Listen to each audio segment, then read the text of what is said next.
Michael, good afternoon. That's great. And Susan, hey Susan, see you again. Chat's open.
Hello and good afternoon, and welcome to the Voice of the Microsoft Partner. My name is Sherman Crancer, and president of Surveil and founder of the Crancer Group. And want to say thank you, everyone, for joining today. We've got a great program, I think, today. We're going to be talking with a really fantastic partner of ours, Judy Nichols. And we're going to talk about our lineup for the rest of the year. We've got some other really, really awesome speakers, that are coming in there. But it's funny, just looking at the chat, I'm freezing and I'm in Southern California and we pay taxes through the nose to have hot weather. And it's freaking 49 degrees. This is ridiculous. This is ridiculous. This is absolutely ridiculous. And then I see people from Orlando, 85 is crazy. Oh my gosh, that's crazy. Anyways, but thanks again, for coming today. Today, the focus for today is the partner spotlight. We're basically going to be talking to one of our great friends, a great partner, in talking about how they are approaching, looking at different things intrinsically in IT, looking at different ideas, growth, culture, and I think at the end of this session, I do believe that we're all going to be able to walk away with some great insight. And that's what we really want to do here is we really want to, use this platform to create, or to just get and learn new ideas, right? You can always learn, right? And go in there. And I take this from this, I had a very interesting experience yesterday. I went over to, I got invited to an IBM symposium. Now, I've been in software for the past 10 years, so, I'm not a VAR, I haven't sold boxes. And what was very interesting is I spent 4 hours, at the IBM office, and they were pitching, 3 or 4 different products, all the SANS devices, storage devices, and it was just so interesting to see how they approach box selling, right? And how they approach, they had a bunch of vendors there, or not vendors, but partners there. And it was just so interesting, and frankly, the one insight that I had, and I didn't realize this, but about a week ago, my brother comes in and he asks me, he says, "Hey, you have a pen? Do you got a pen, Sherman?" And I'm like, "No, I don't have a pen." He said, "Do you get any paper?" And I'm like, No, we don't have any paper here either. We literally searched the office for like a half hour and looking for a pen and paper because we just don't use everything is the cloud, 100% cloud here. But what was interesting about that observation is I thought more people had done the same thing, right? And evidently it's not the case because I asked him, I said, well, have you seen a slowdown in boxes, right? In deployments of these technologies due to the cloud, and they basically came back and said, no, it's still the same. Very interesting. And the way that they approach selling anything was very interesting too. And I was fascinated, how they're talking about it, because it's just so different from the software world. It's just a lot easier, from the software world, right? You don't have to go into all these different things and discounting and deal reg and all that stuff. So anyways, just want to mention that. Let's go ahead and we'll move this forward here. I think we'll go into the agenda real quick. It's just a welcome. That's just, I think we already talked about that. I want to talk about upcoming events. We'd like you to take a look at those and maybe pre-sign up for those and really awesome speakers coming up. We're going to talk to our guest speaker, Judy Nichols, in a moment, and then we're going to talk about these 10 questions. We're also giving away another one of those Lego, super awesome Lego race cars today at the end, and then we'll have some Q&A. Now, a couple things to just understand, or not understand, but please use this as a networking opportunity. Please type in your name and maybe what you do and specialize in and what you partner in. Happy to use this. Please go ahead. Put that in the chat window. Let's foster some stuff. We also have some polls that are going to be coming up. We're going to be giving some information back to Microsoft anonymously. So if you want to vote on that, great. Some information, but we have polls. And then lastly, please put in some questions here. Ask questions. We're happy to, bring that back into the table and kind of use this as a platform for all of us to learn from each other. So, or comments, comments are great too, because we can take a look at that. All right, so let's go into the upcoming events. this is I'm really proud of because we're working really, really hard on upcoming events here. So we have Spotlight here today. Tomorrow, or not tomorrow, next month, we have Military Software and Systems Academy, Joe Wallace and Terry Henderson from Microsoft, talking about veterans and how veterans are actually getting into the space and what Microsoft is doing. It's really going to be interesting to see how they're helping veterans with learning and education and getting into our industry, which is awesome. So, and we hold that near and dear to our heart. One of our employees here, Phil Kent, spent 20 years as a Marine, and he's just picked up IT so quickly. Just so proud of having him, part of our organization. So, we want to help in that way. Then we actually have in April, we have Partner Spotlight, but we're not. It's a combination of a partner called Scantors, as well as bringing in 2 Microsoft executives that are managing that. That's going to be a really awesome one in April because we're going to see how do they help out with that.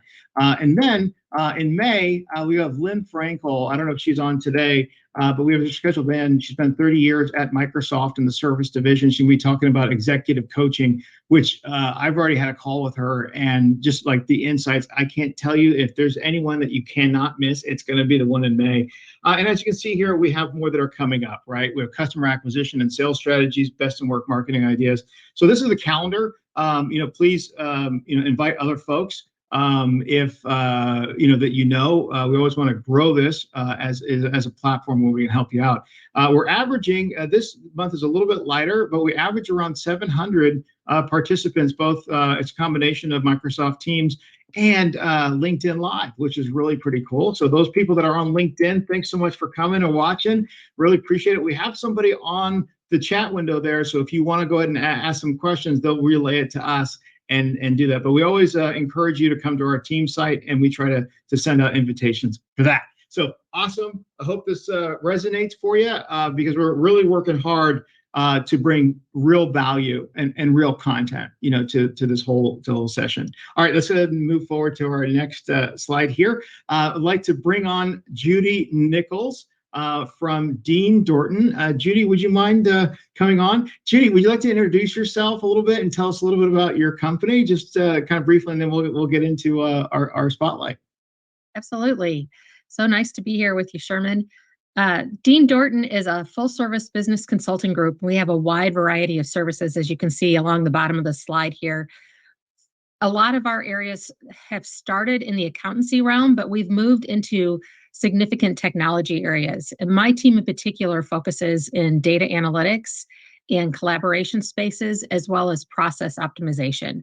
So we've been focusing in how do we help our customers look at driving business success and optimizing the way that they work with data and manage those business processes that they work in the most often to make sure they're automated, working efficiently, and working effectively for them. Fantastic. All right. Well, thank you so much for coming with us. Now, you're a good, you like to partner as well. I just want to make sure that we throw this one out here. You're a very good partner to partner play. Would you just kind of mention, just touch on that a little bit, kind of how you would approach like a partner to partner type of deal? Absolutely. So what I look for when I'm doing partner to partner, that trust element is always important. So we always try to make sure we have clear boundaries around what's my area, what's your area, how do we know where those boundaries are, and make sure that we can all respect them going forward, because nobody wants to start working on something and then feel like the partner's going to come in and swoop over and take over their customer.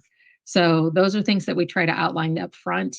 And then looking at how do we complement each other and how do we make our customer really happy, because we bring so much more to the table together than we do separately.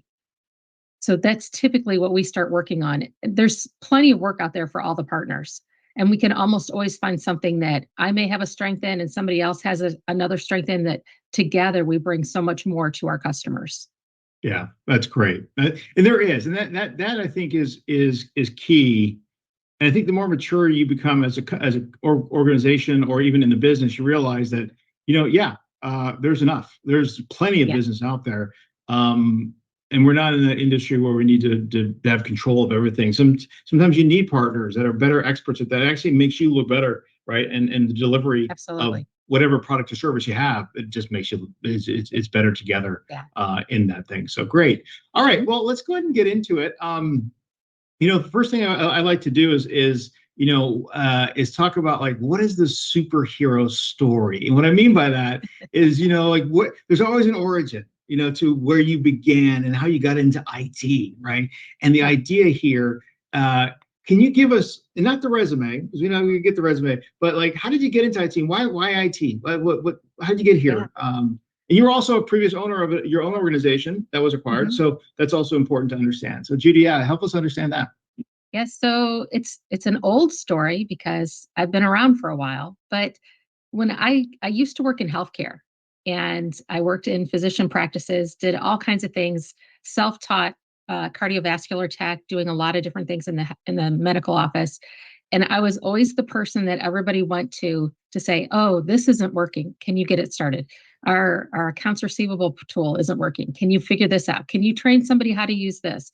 We're going to move on to a new system. Can you figure out how to use it?" It always seemed to end up in my lap. And I would start to make the decisions on those things, figure out how to use them.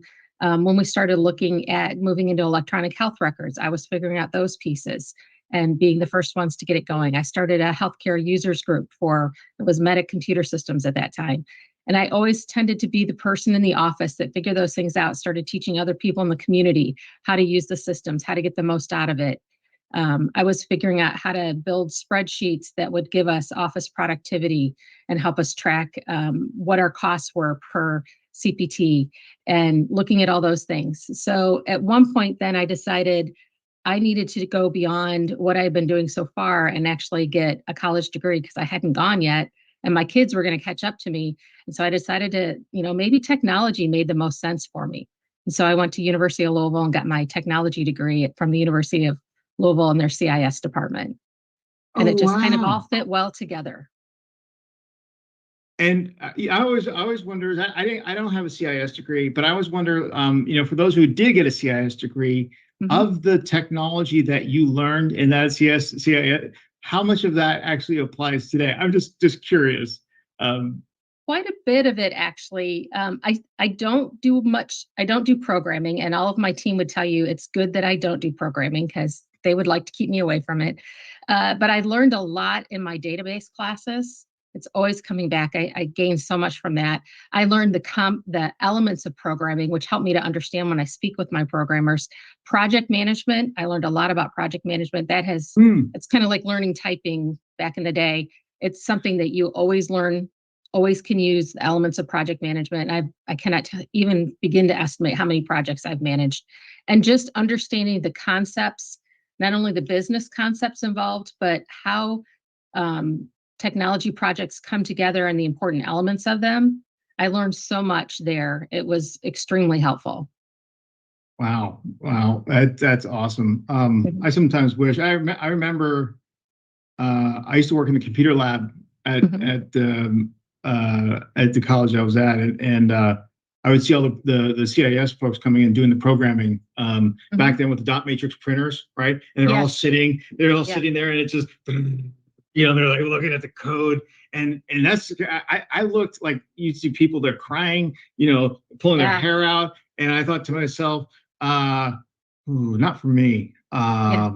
But I really now I kind of wish that I did have that, like I Mhm. had a little bit more background. But yeah, like some of the other stuff, project management and working with the clients Absolutely. that I wish I would have had that. So let I me think ask you that. Oh, go ahead. I was just going to say, I think that's something that a lot of people don't realize when they're getting started in this field. They think, oh, I can only be a developer or I can only be this. There's a wide range of things you can do with that type of degree and a Yeah. lot of different places you can go. So let me ask you this. How do you Mhm. envision the role of technology in driving business innovation and growth? I think when I think of this type of area, it used to be that we would say, oh, we have technology workers in different businesses. I don't think that's true anymore. I think instead, every organization that's out there is now a technology business. If you really stop and think about it, can you come up with any business today that doesn't use technology in some shape or form? There's nothing. I don't care what you do. You're using technology somehow. Yeah. Whether it's even on your smartphone, whatever it is, somehow you're using technology, sending invoices some way, you're utilizing technology. And so instead, we need to think about technology as being such an innate part of every business. We need to get the workers in every business, the people in every organization to think about themselves as full service technology users in all aspects of their organization and to really think differently about it. People tend to still think about, when you talk with a business, they still think about technology as that application that I'm buying instead of recognizing how much it permeates every piece of their business and that it should be a supporting player in everything that they do and not thinking of it as something separate. And if we really want to drive business innovation and growth, we've got to think about it as a whole big component that's as important as any other functional area. It's just as important as HR. It's just as important as finance, because it really, truly hits every single aspect of your business. It does. And if you can, I think what I'm extrapolating from what you're just saying here is if we can, when we're talking to customers about the technology, if we can help them understand how it's part of their everyday life as opposed to a purchase that they're buying that they're going to have to learn, right? That's the game changer. I think that's where you get them to understand and why it's important as opposed to selling a product, right? Is helping them understand why this will make your life better or easier. But adoption is also tough. We know that, right?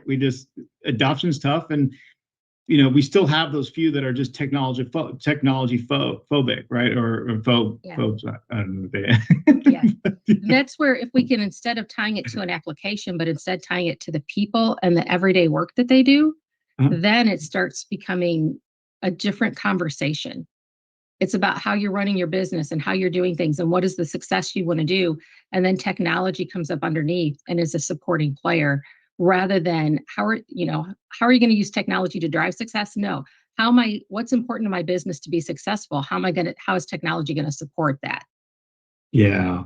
It's a difference in how you think about it. And you're right. I'm completely in agreement with you. We have a couple comments in here. Carrie says, let me just throw it out here. Having been in tech and IT for over 40 years, I love to help others. I'm disabled and don't need to work. I just happen to love it, so I couldn't stop. I'm always open to assisting if I can. And feel free to reach out to him as a sounding board. Carrie, I've known Carrie for a while.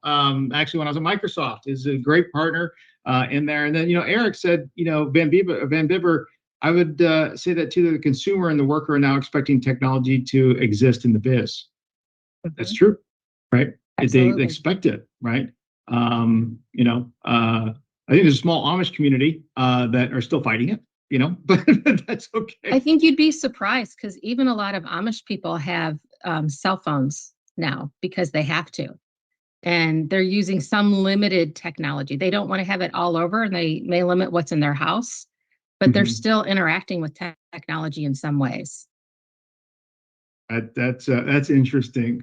So my second question here is, what from your perspective, what emerging technologies do you believe will have the most significant impact on your industry, and how is your organization preparing for them? So in my organization, particularly in my team, our big focus is data plus process equals optimization.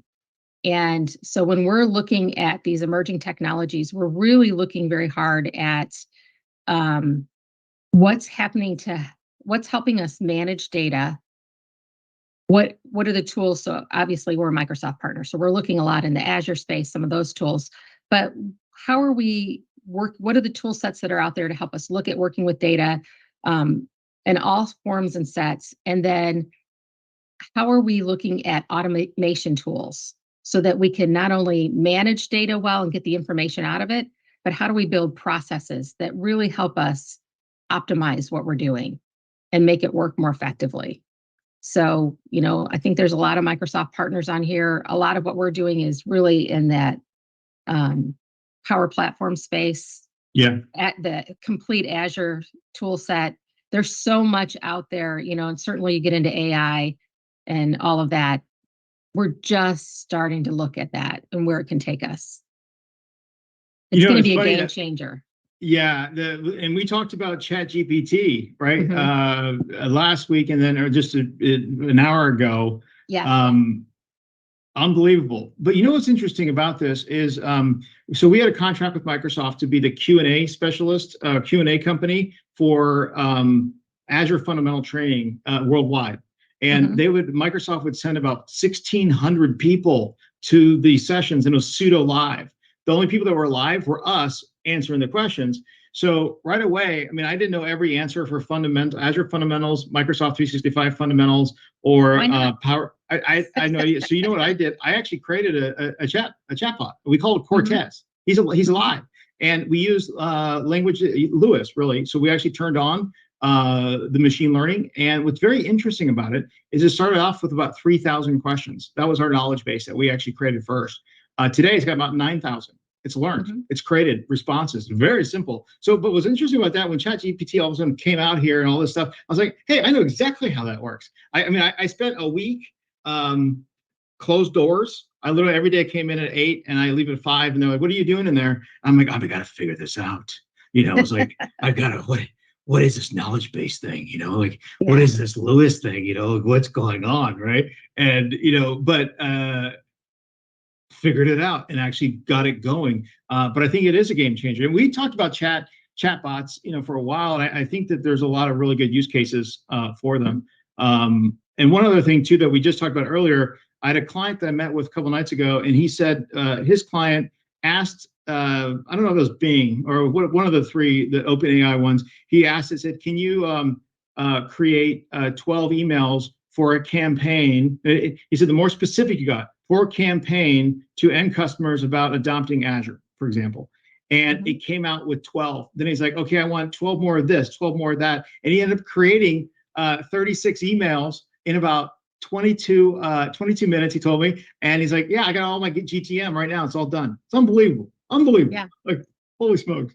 Right. Well, you think about grant management. I was talking with my daughter, happens to be working on her PhD in psychology, and she's applying for a lot of grants for their program. And I said, what if you can use Chat GPT to help you filling out grant applications? And she said, if it could help me fill out even one or two, that could be life-changing for us. And nonprofits who live off of grants. And my gosh, it's a huge process to fill out grants and get the money that you need. It could make a significant difference. Funny that you said that, because we actually have a dear old friend of mine I've known for 10 years who's just on our first, Nicole Sadao. She actually works with organizations on these types of things, nonprofits, how to build. And Nicole, make sure you put your stuff in there. She okay, posted so people in here already, I think. Yeah. No, that's interesting. So what would you say? Can you share your thoughts on like the current state of digital transformation in the industry and how it's evolving, like from your perspective? Yeah. What do you think? Digital transformation is such a big buzzword right now, right? Everybody's talking about like, oh, we want to do digital transformation. But I think for a lot of customers, it terrifies them. And they think it has to be this big, giant project that's going to cost them millions of dollars. And it's only for the huge enterprise customers. But in reality, what I see happening is if you want to make changes in your organization, you want to move towards digital transformation, you need to just start looking at what are the small use cases that we've got and start making these little incremental changes and just consistently keep moving forward. You can have your end goal of what you want to get to, but just find a path that you can start making changes. So I can give you a really good example. One customer that we've been working with, we helped them starting down that path. They made some changes that made about 500 hours difference in a year, just the initial starting path. That's a huge amount, but it was just tweaking this report to be more automated, tweaking this process so that everybody didn't have to go in and build a bunch of spreadsheets and send stuff all around, and then tweaking this little process, making these couple things. In the first quarter we worked with them, 500 hours in a year. The ROI for that was 150%. That's just getting started. Those little things start changing your process. And then everybody starts getting on board going, oh, wow, look at what they're doing. Look at how this is happening. Look at this. well, if we can automate this, well, why can't I automate that? Well, why can't I do this? Why are we doing this process in such a crazy way? Just the simple thing. I had a group the other day that I was talking to, and I said, everybody stand up, and I want you to sit down if you're doing all your processes, like if you're sending everything out, everything that you're doing to communicate with everybody else inside your organization is in a chat platform or whatever, and you're never sending any internal emails. Everybody was still standing. Just some simple things like that. How much wasted time do we have in our organizations because we can't find things still? We don't know how to communicate with each other. We don't know how, just those simple problems that we all know how to solve, but we aren't doing it. So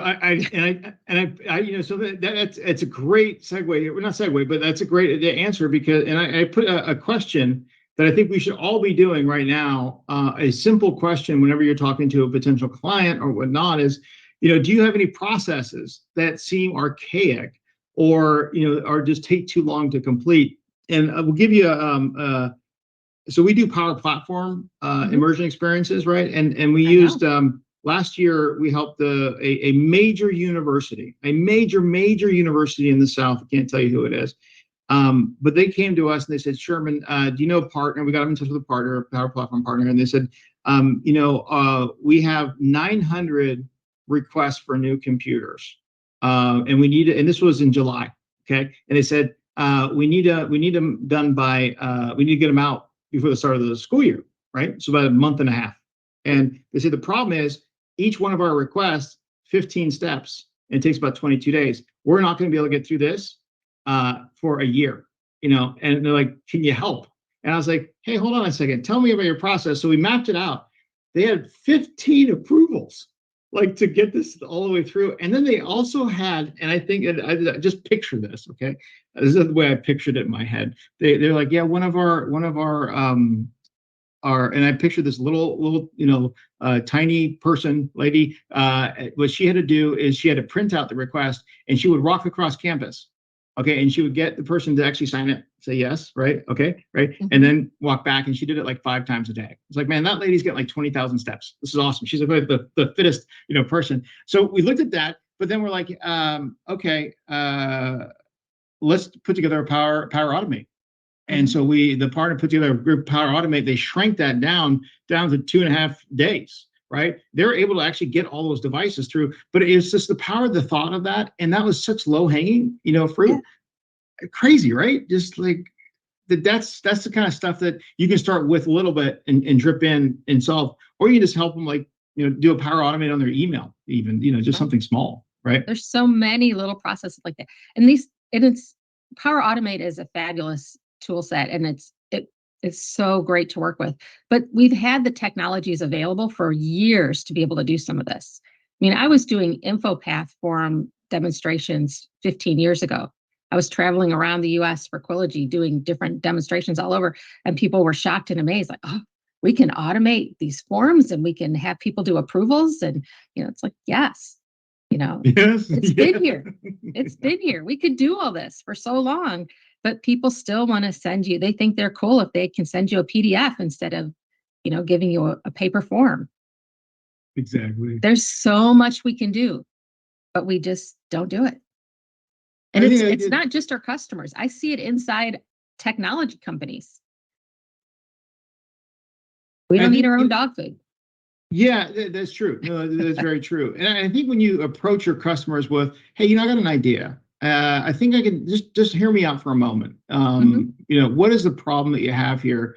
And I think you change from, when you're talking to end customers, when you can solve their problems, it's a whole different conversation than Absolutely. It is when you're trying to sell a product. It's because you go from being a vendor that they have the walls up to being a friend because you're solving that problem or solving a problem, right? So that's how I approach usually any business that we're doing with anyone is well, what is your problem? What can we do to solve it? How can I help you in that respect, as opposed to, hey, buy this for X, that kind of a thing. It has to tie back to the business. If it doesn't, if you can't tie it back to the business and the business problem, why are you trying to offer it to somebody? Yeah, very true. Very true. So security is an issue today. It's a major issue. How do you balance the need for technology agility, right? The technology agility with the need for security and compliance. How do you approach that? I think the first thing you have to do is have your overall strategy in place so that you know kind of where you're trying to get to and what you're trying to do.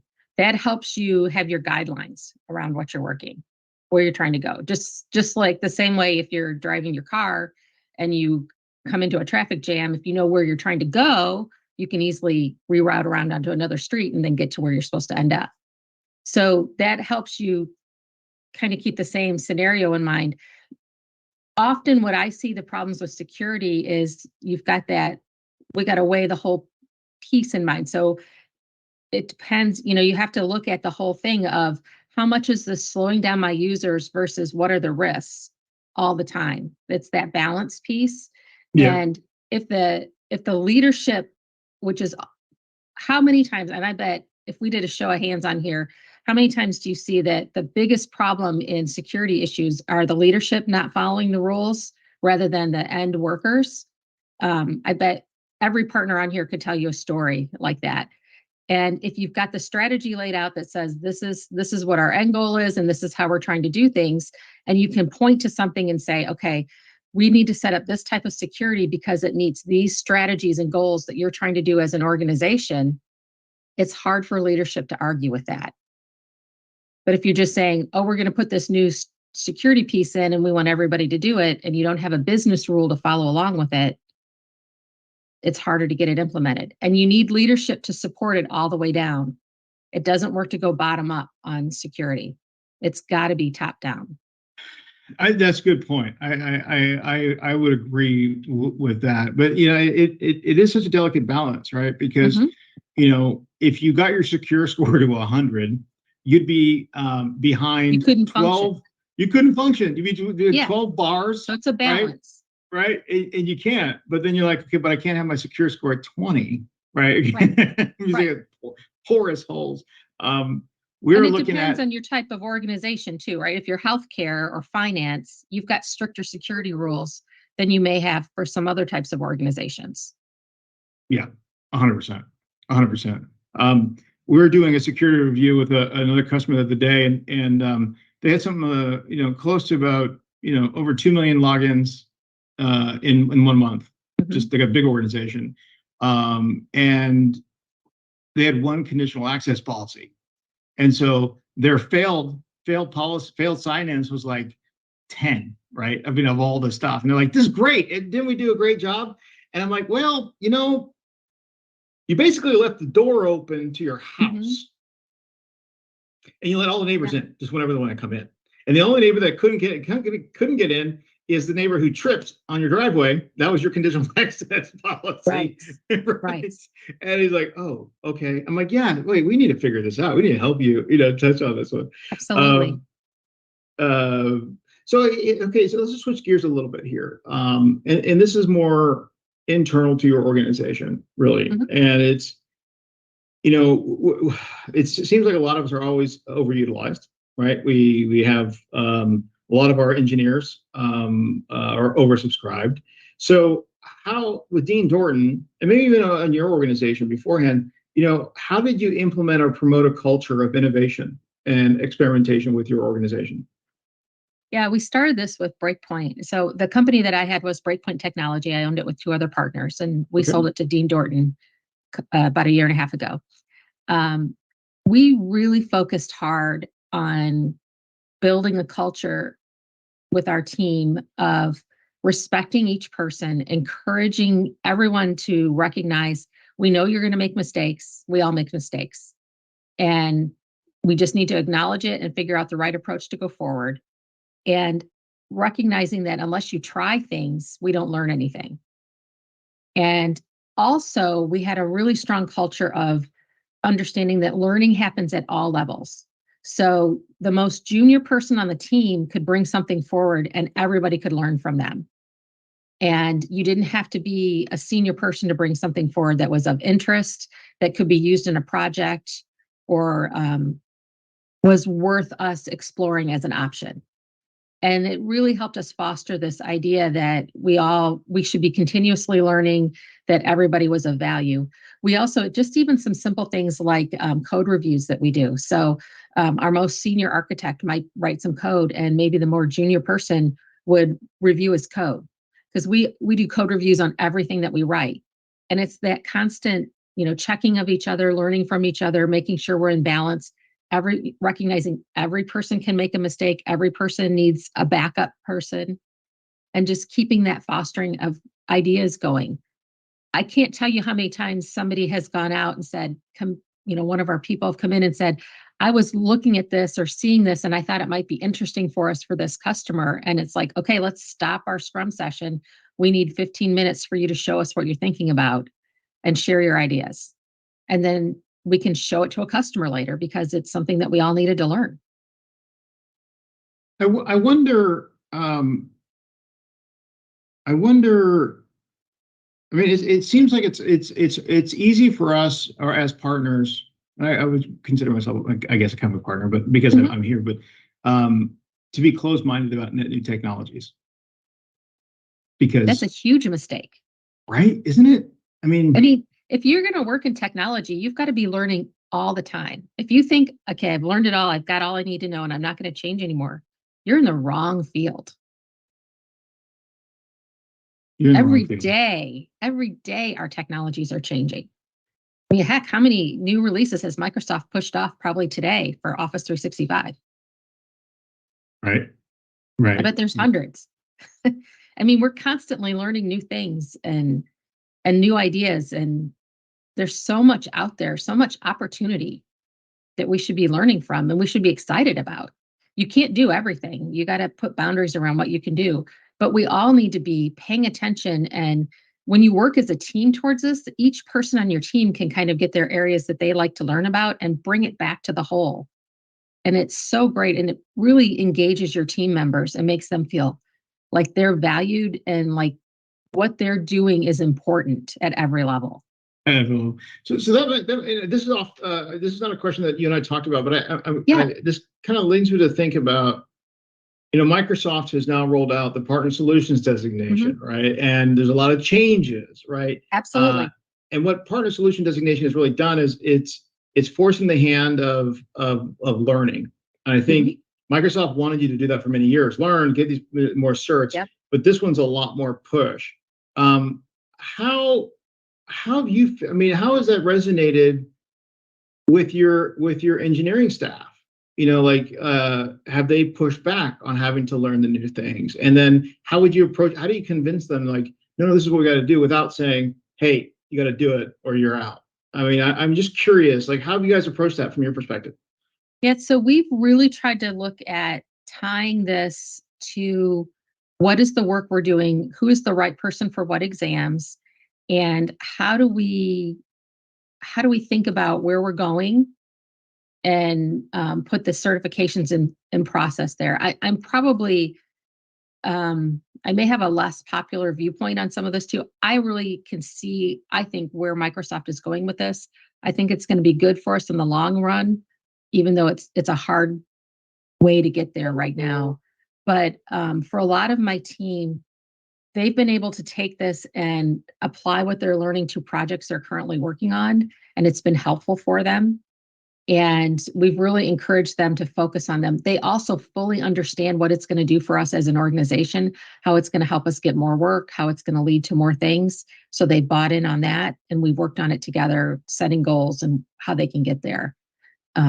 We've also, provided them with tools and resources, so they're fully bought in on it. But we actively look at it every week, who's working on what certifications, what their plan is, when they're going to get there, how they think they can do it. And we all talk about it as a team. It's just something, excellent. Yeah, it's something that we understand the importance and the value. It's something that we take a lot of pride in, being a Microsoft partner and understanding where we're going to get. It's hard for smaller partners to achieve. There's no doubt about it. This is a tough one to get. But there's so much value in learning and kind of recognizing what are we trying to do and where are we going to get, how are we going to get there. Yeah, so. I agree with that.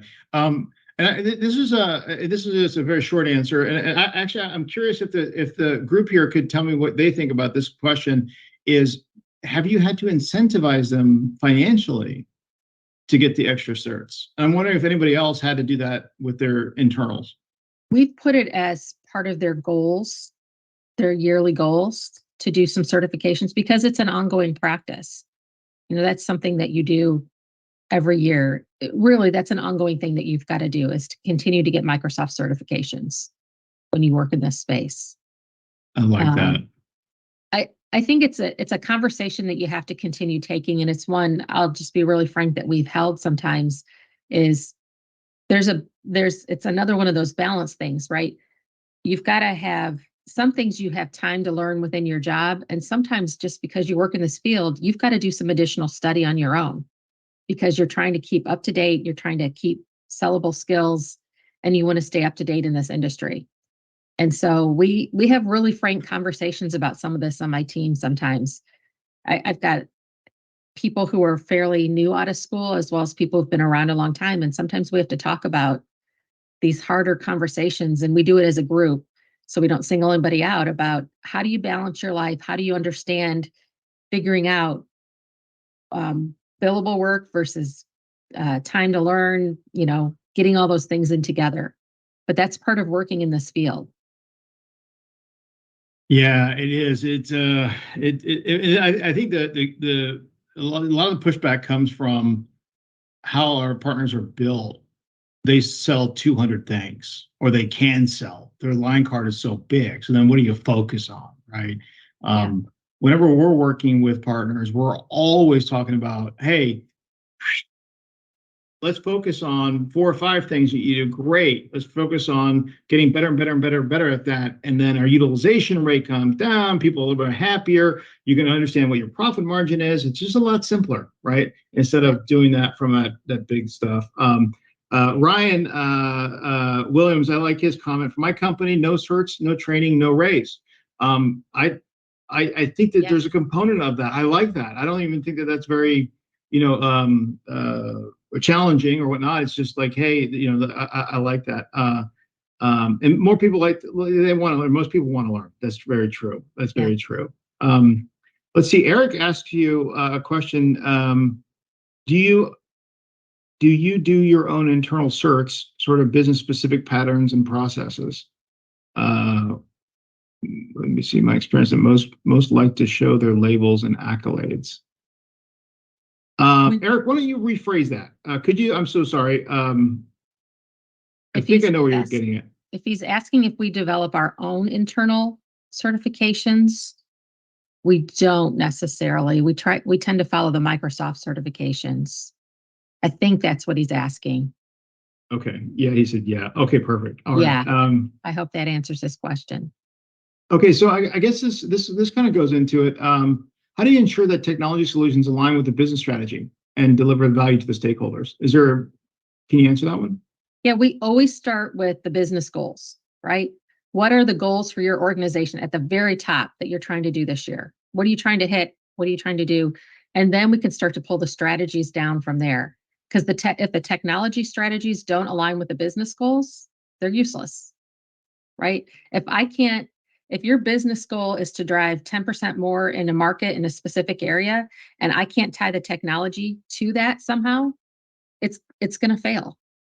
So a lot of times, so we may talk about your collaboration strategy. I can tie, if we stick to that same thing, I want to drive 10% more market share in Kentucky.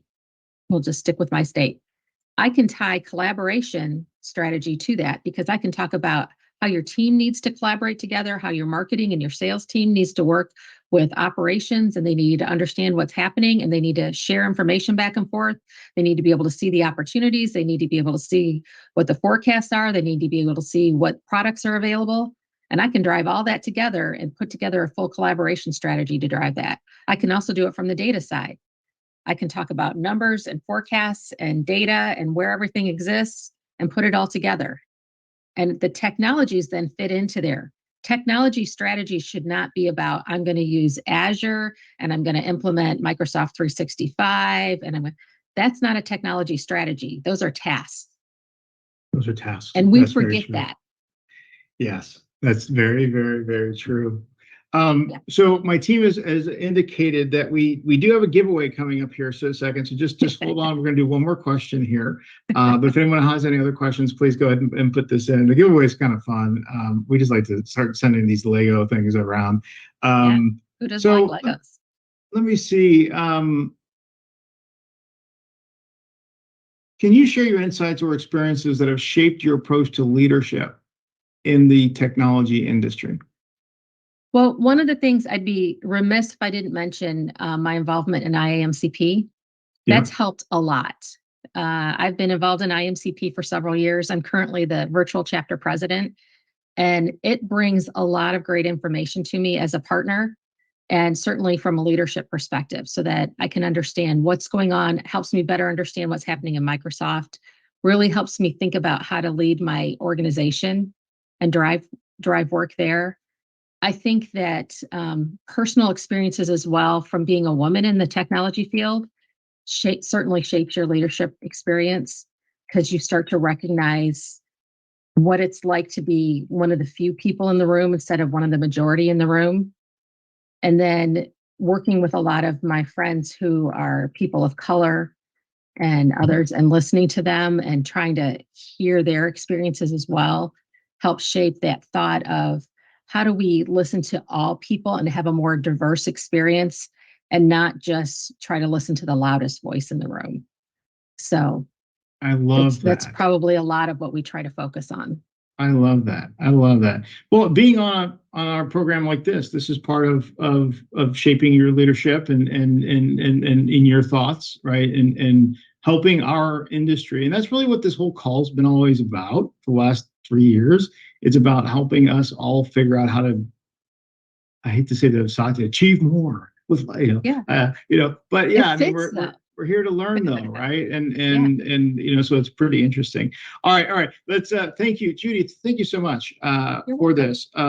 Really appreciate your thoughts and insights here. We're gonna get to the giveaway, but before I get to that giveaway, we're gonna give away a Lego Bugatti today. It's coming up here. I think there we go. All right. We'll send it out. We're going to do a quick drawing for the people that are here. Also, and I'm going to give it over to Kathleen. Okay, Kathleen, go ahead and let's go ahead and spin this.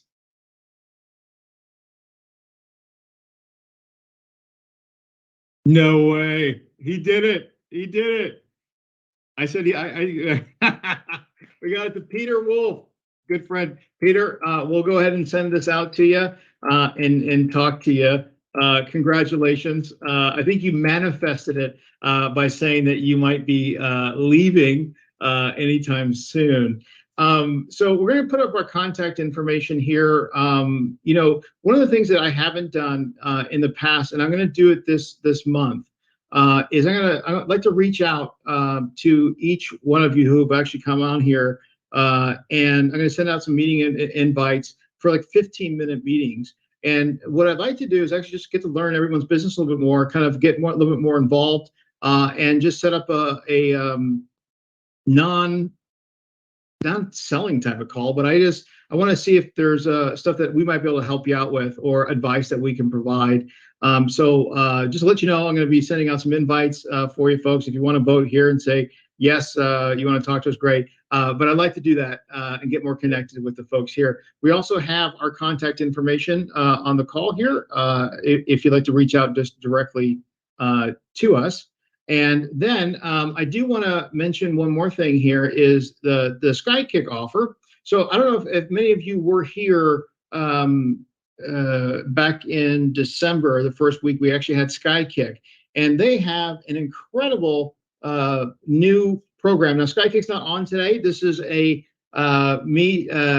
oh, look, Jason, you're talking to perfect. So they have this thing called Security Manager. It's really powerful. It's an incredibly powerful tool where it enables you to take a look at all of your clients and actually manage them through one portal. I think it's a game changer for SMB.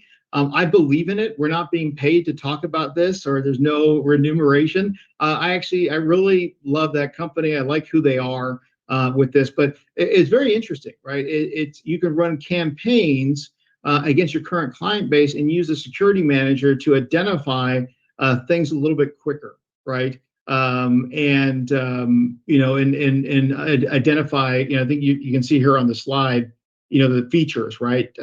Add them through, Partner Center integration. You can manage them through the portal. You can turn on and off different things. You can help them harden their security through Microsoft, the Secure Score. Very interesting. And worth reaching out to them. So if you need to, you can click on that. And then what we'll do is we will send out, or actually, Richard, can you go ahead and put, I think it's Aditya, right? Or who's the person who's going to field questions? Put their contact information on. Somebody can you guys can reach out to them directly, or you just click on. We'll put the link here, the Bitly link up that you can click on. That. Yeah, perfect. It's just it's worth taking a look at. And Judy and I, we're talking about this innovation thing and kind of like should we be open to things? This one's got legs. It's also not necessarily, it's not expensive in the way I look at things. And it's all about maybe doing things better, faster, quicker, maybe creating a new revenue stream outside of that. So just want to go ahead and do that. They have the features and benefits with that. So please, next month, I want to say thank you so much for coming here. Save the date. So Microsoft Software and Systems Academy, Joe Wallace and Terry Henderson from Microsoft. We're really talking about, hey, how do we, how are we helping veterans get into the business? We're really hopeful that you come to this one, or maybe if you have veterans that you know of that want to get into technology, this is actually really important. Send this over to them. Have them come to our call. Maybe they're not even in technology yet, but have them come into the call because they're going to actually get it directly from how Microsoft's helping them, right? With training and ideas behind that, certification classes, they're investing in it. I think it's a great program. And that's why we're really trying to, go ahead and get this out there. But the link to register is MS Partner Evolve. Go ahead and put that. We'll put that link right now in the chat window, just in case somebody can't click on that. Or can you click? I think you can click from here. This is awesome. Go ahead and click on register from that. Anyways, so that's pretty much the end of today. But I just want to open up for Q&A, or if you have any questions for myself and the team, we'd be happy to answer them. So let's see here. Okay, good. I'm so glad that Peter won the Lego race car. That was kind of fun. All right. Any word on in-person MS conferences this summer? I haven't heard anything. Gosh, I can't wait till those come back. Right? I think it's another year away, especially with the recession and the cuts. We saw, I don't know if you saw that, but a significant number of Microsoft executives were let go in the past 2 weeks. I think 30 from the GPS side alone. So hopefully there's some new talent. It was very interesting. I talked to a PDM and his response was, it's very unfortunate. However, it's really good for the channel. And it is actually, if you think about it, because there's a lot of very talented people that are coming from Microsoft that you might be able to bring into your organization. I don't have anything specific to tell you, but I do know one. I'm going to go ahead and give him a plug right now. Rodney Campbell actually is out of he lives in LA, probably one of the best PDMs that I've known for many, many years. And I think if you're looking for somebody that's dynamic and could do some great things for you, look him up on LinkedIn and let him know that I gave you a plug. I gave him a plug without him knowing that I gave him a plug. So anyways, well, thank you. Let me see if there's any questions in here. Richard did. Oh, look at that. He put that in there. Okay, perfect. Great. Well, hey, we're gonna land the plane just a few minutes early. Thank you so much for coming today. Really do appreciate it. And we look forward once again to seeing you guys next month. And thank you so much for joining today. I'm going to leave you with that. Have a great day. Bye-bye.